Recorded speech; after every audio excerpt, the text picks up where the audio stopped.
Dans cette vidéo, nous allons parler de 4 règles simples que tu peux appliquer à la maison pour éviter les infections urinaires.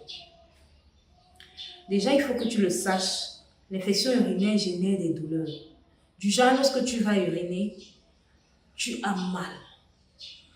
Des fois même, tu as une envie d'uriner et lorsque tu y vas, c'est une très petite quantité d'urine qui sort. Et pour que ça sorte, ça te fait mal. Et je t'assure que c'est très désagréable. Mais sinon, tu peux éviter cela en mettant en pratique ces 4 règles qui sont très simples, que tu connais même d'ailleurs, mais que tu négliges. Et pourtant, c'est vraiment efficace. Donc, je t'invite à écouter la vidéo jusqu'à la fin pour pouvoir connaître ces règles. Et avant de pouvoir les lister, on va d'abord te parler de comment est-ce que tu peux entrer en contact avec une infection urinaire. Si tu es nouveau sur cette chaîne, je te souhaite la bienvenue déjà. En plus, je t'invite à t'abonner, à cliquer sur la cloche de notification, à partager les vidéos, à les liker bien entendu.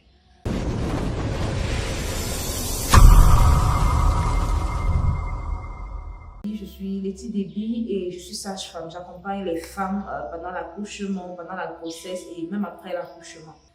Déjà, l'infection urinaire, comment est-ce qu'on fait pour l'avoir? Les diabétiques ne sont pas épargnés parce qu'il y a la présence du sucre dans l'urine. Ils sont des sujets à risque. On peut avoir l'infection urinaire au travers des rapports sexuels. Le rapport sexuel non protégé peut déclencher l'infection urinaire. On peut également avoir l'infection urinaire lorsque, en allant faire la selle, tu te nettoies de l'arrière vers l'avant, ce qui signifie de l'anus vers le vagin. Les bactéries qui sont à l'anus, tu vas les transporter vers le vagin grâce à ton nettoyant. Et ces bactéries vont donc migrer vers l'urètre et vont entraîner une infection urinaire. Donc, c'est là quelques moyens de pouvoir contracter les infections urinaires. Pour éviter que cela arrive, je vais te donner quelques conseils, 4 conseils que tu vas appliquer chez toi pour ne pas connaître cette douleur-là, cet inconfort-là.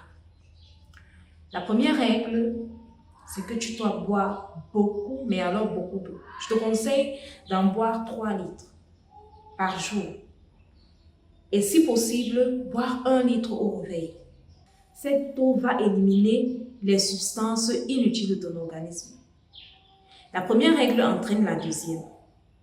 Car quand tu bois beaucoup d'eau, forcément, tu vas beaucoup uriner. Du coup, la deuxième règle, c'est de ne pas garder les urines.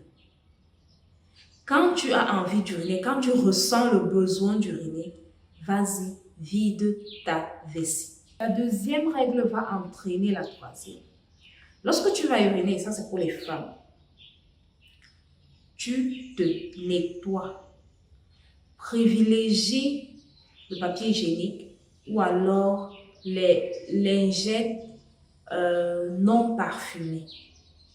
La quatrième règle, c'est d'uriner après chaque rapport sexuel. L'urine est un acide.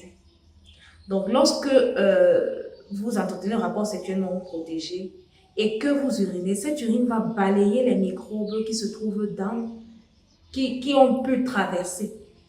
C'est pour cette raison qu'on vous conseille d'uriner après chaque rapport sexuel. Bonus, une autre règle, lorsque tu effectues ta toilette, s'il te plaît, évite les savons. Peu importe le savon. Moi, je te conseille pas un savon lorsque tu effectues ta toilette. Et aussi, évite d'introduire le doigt dans ton vagin, s'il te plaît. Utilise de l'eau, tout simplement. Utilise de préférence encore l'eau tiède. Ça va t'éviter beaucoup de soucis. J'espère que tu m'as suivi et que tu vas mettre ces conseils en pratique. Donc, si c'est le cas, on se donne rendez-vous à la prochaine vidéo.